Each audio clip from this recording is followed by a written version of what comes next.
안녕하세요. 2022년 12월 22일 목요일입니다.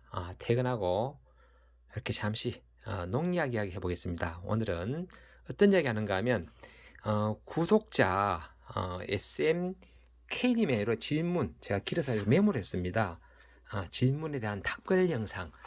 요거 진짜 궁금하신 분들이 많겠구나. 특히 논농사 짓는 분들 논둑에 그 풀약을 치는데 이것도 궁금해 하실 수 있겠구나 싶어서 제가 답글을 그 댓글로 달기에는 내용이 좀 길어서 이렇게 영상을 만들어 봅니다. 혹시 풀약에 관심 있으신 분들, 특히 논둑에 그 제초제 관심 있으신 분들 아무튼 참고 바랍니다. 질문 내용이 이렇습니다. 제가 길어서 잠깐 메모를 했어요. 월동 후 논둑에 사용하려고 합니다. 월동 후 봄에는 바스타 계열을 사용하라는 분도 있고 근사미 계열 사용하라는 분도 있습니다.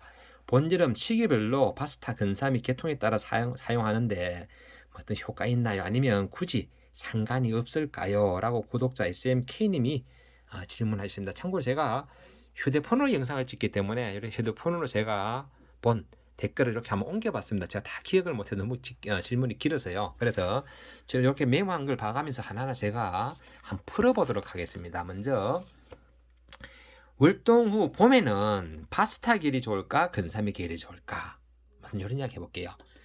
예, 제가 이렇게 그 파스타 근사미 오늘 다른 영상 찍으면서 잠깐 마침 가져온 게 있었는데요. 이 파스타 계열은 어떤 걸 말하는가 하면 제가 보기에는 이런 것 같습니다. 파스타는 접촉형이다. 비선택성 제초제면서 접촉형이다. 그리고 근사미는 비선택성 제초제면서 이행형이다. 즉 새순이나 잎이나 뿌리로 이동을 해서 결국은 뿌리까지 죽이는 거죠. 그리고 파스타는 지상부만 죽이고 맞은 부위만 죽이고 뿌리는 죽지 않는다. 1년생 뿌리가 얕은 천근성은 죽습니다. 뿌리가 참고로. 그리고 이런 망초라든지 이런 천근성 그런 뿌리들은 죽는데 뿌리가 깊은 수근초는 죽지 않습니다. 아마 이런 차이로 바스타 계열과 근사미 계열을 아마 질문하신 것 같아요. 즉 접촉형이냐 이행형이냐 여기에 따라서 이제 시기적으로 어떤지 좋겠느냐 이런 제가 말씀드려 볼게요. 그러려면요 일단은 논둑마다 다 다릅니다. 다 획일적이진 않다. 즉 경지 정리가 되어서 논둑이 낮고 또 크게 두껍지 않고 그냥 풀만 단순하게 죽이면 되는 그런 경우에는 이런 파스타, 근사미 계열 크게 제가 봐서 문제가 없습니다. 이런 하이로도 마찬가지입니다. 문제가 없는데 이게 이제 경사가 많으셨다. 경사가 예를 들어서 예를 든다면 이렇게 책이 좀 두꺼우니까요. 이렇게 비스듬하게 경사가 만약에 지금 그런 높다 논둑이 그럼 이런 경우에는 뿌리가 좀 있음으로 해서 이 흙이 무너지지 않거든요. 즉 사태가 나지 않습니다. 산간지라든지 이런 데는 논둑이 되게 높거든요. 그런 데는 되도록이면 지상부만 죽이고 지하부는 살아있는 것이 논둑이 무너지지 않는다. 그럴 때는 근사미를 쓰게 되면 결과적으로 나중에 논둑이 무너질 수 있다. 그렇기 때문에 그런 경우는 이렇게 이행형보다는 접촉형 제초제 사용하는 것이 좋다. 이런 말씀을 분명히 드리고요. 그리고 이제 그래서 예를 들어서 근사미나 또 요즘 나오는 테라도 골드도 되게 요즘 인기 있잖아요. 테라도 골드 같은 경우도 근사미에 섞기가 있습니다. 근사미가 그래서 근사미 섞여 있는 그런 약들은 이행형이다. 뿌리까지 죽을 수 있다. 그런 말씀을 드리고 그리고 이제 작물이 없는 즉 월동 후 봄에 못 심기 전에는 사실 평지 같은 경우는 어떤 걸 쳐도 큰 문제가 없습니다. 묻은 것 자축이기 때문에 그런데 이제 모를 심고 난 다음에 이양을 하고 난 다음에는 이런 이행형 제초제는 이렇게 벼를 심었을 경우에 요 잎 하나에 하나만 묻어도 이게 이행이 돼가 뿌리까지 내려가기 때문에 그때는 근사미 계열은 되도록 피하는 것이 좋다. 약액을 치다 보면 아무래도 묻을 수가 있거든요. 그리고 고를 때는 이렇게 접촉형 제초는 치면서 잎이 5개 있다면 이렇게 잎 하나 정도 묻어도 나머지 4개를 안 묻었기 때문에 요 잎만 묻은 잎만 노랗게 마르지 나머지는 삽니다. 그렇기 때문에 안전하다. 이런 말씀을 드리고, 그래서 이제 보통 이제 그런 거 주변에 농작물 있을 때 이게 논만 그런 건 아닙니다. 특히 뭐 콩이라든지 들깨 이런 거 있지 않습니까? 참깨. 특히 제초제에 이런 파스타가 좀 안전하다 해도 그 들깨나 참깨 되게 약합니다. 제초제 그만큼 잘 죽는다. 이 신기하게 이 파스타가 요즘 저항성이 돼가지고 깨풀은 죽다 살아납니다. 깨풀은 줄기만 살아남았다가 다시 거기서 개수에 돋아나가지고 잎이 분명히 다 말랐는데 또 깨나고 그래요. 지금 저항성이 돼버려가지고 깨풀이 의외로 저항성이 빨리 발현이 되더라고요. 그래서 그런 경우 있지만은 그래도 그런데 약을 칠 때는 이런 깔때기, 제가 오늘 다른 제초제 설명하려고 가져왔는데 깜빡하고 설명 안 했습니다. 이런 깔때기를 활용하기 좋습니다. 그래서 이런 깔때기를 활용해서 약을 첨을해서 약액이 지금 작물에 안 띄게도록 최대한 낮춰서 치는 것이 좋다. 이렇게 바짝 붙여가지고 끌고 가듯이 약을 치면 아무래도 옆에 있는 작물에는 약이 묻지 않는다. 이건 지금 국산이고요. 또 이런 것도 있습니다. 요즘 참 다양하게 나와요. 이런 깔때기 이런 거, 여기 비산을 방지할 수 있는 그런 거거든요. 요거는 아사바 겁니다. 좀 비쌉니다. 요거는 18,000원인가 그래요. 예, 요거 아사바 거. 예. 요거는 이제 옆으로 일자형으로 분사대로 만들어 놓고 그러고도 또 안전하게 이렇게 깔때기를 하는 거거든요.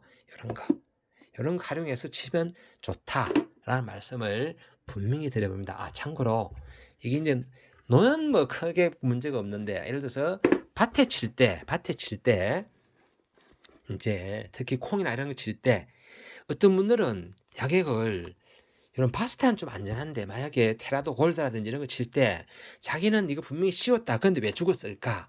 이제 이걸 생각해야 돼요. 이 압이 높으면 이렇게 닿았더라도 약간 이렇게 열리는 부분을 통해서 분무된 압으로 인해서 이렇게 약이 올라올 수 있습니다. 그러면 안개형태로 올라와서 옆에 있는 작물에 닿으면 파스타 같은 경우는 약해가 덜하지만은 이런 근사미 계열은 죽을 수밖에 없다. 그래서 이게 근처에 농작물이 있을 때는 그때는 압을 최대한 낮추는 방법.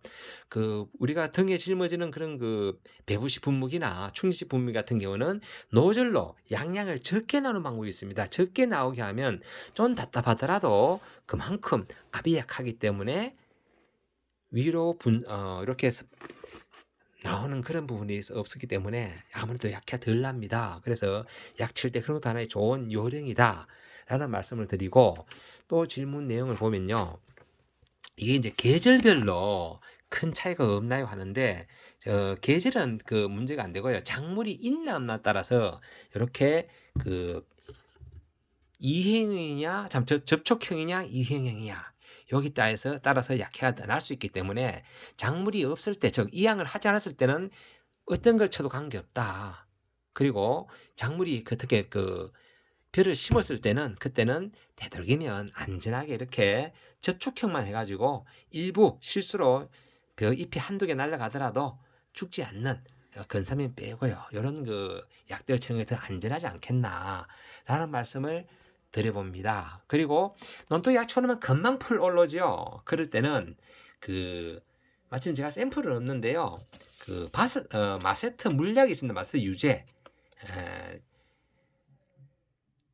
이양전 하는 거 말고 마스터 유제라든지 아리 부타 유제라고 있어요. 제가 댓글에 요거 적어 놓겠습니다. 그걸 같이 섞어 치면 토양 처리형이기 때문에 풀이 올라오는 것을 막을 수 있습니다. 즉 바스타는 죽이고 아리 부타 유제는 풀 나는 것을 막을 수가 있다. 그래서 그걸 같이 섞어 치면 더 효과적이다. 다른 제가 영상도 설명드렸지만 거기에다가 이렇게 전착제까지 섞어 치면 훨씬 더 효과적이다 라는 말씀을 드려보겠습니다. 여기서 곁들여서 이제 제가 영상이 많이 좀 길어졌는데 좀 더 곁들여서 한 가지만 더 설명드릴게요. 최근에 보면요, 왜 제초제가 노란 뚜껑을 이고 노란 라벨로 알았는데 왜 빨간 라벨에 빨간 뚜껑이 많을까? 이렇게 알라 유지 같은 경우는 정상적으로 우리가 아는 노란 라벨의 노란 뚜껑인데 왜 빨간 뚜껑이 있을까? 요 차이는 뭔가 하면요.